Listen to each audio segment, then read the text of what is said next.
মধ্যে আমরা pH paper দিয়ে দিচ্ছি। দেখো কোনো রকম চেঞ্জ হয়নি, জাস্ট ভিজে যাওয়ার জন্য এটা একটু সবুজ সবুজ লাগছে দেখতে। এবার তারপরেরটাতে মানে যেটাতে সোডিয়াম হাইড্রোক্সাইড ছিল সেটাতে আমরা পিএইচ পেপারটা দিয়ে দিচ্ছি। দেখো এটা নীল হয়ে যাচ্ছে, কারণ পিএইচ পেপার ক্ষারে নীল হয়ে যায়, তাই জন্য এটা নীল হয়ে গেল।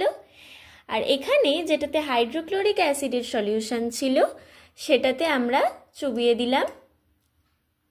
দেখো এটা কিন্তু লাল হয়ে গেল, লালচে হয়ে গেল। তাহলে তোমরা দেখতে পেলে। এবার এটার এই সবকটার মধ্যে আমরা ইউনিভার্সাল ইন্ডিকেটর সলিউশন দিয়ে দিচ্ছি। দেখো কি চেঞ্জ হয়।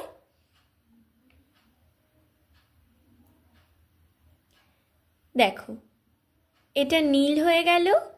এবার সোডিয়াম হাইড্রোক্সাইডেরটাতে দিয়ে দিই, এটা দেখো একটু ডিপ নীল হয়ে গেল, দুটো নীল কিন্তু এক নয়, তোমরা দেখতে পাচ্ছ। এবার তারপরেরটায় হাইড্রোক্লোরিক অ্যাসিডের সলিউশনটায় আমরা দিয়ে দিচ্ছি। দেখো এটা কিন্তু পুরো লাল হয়ে গেল।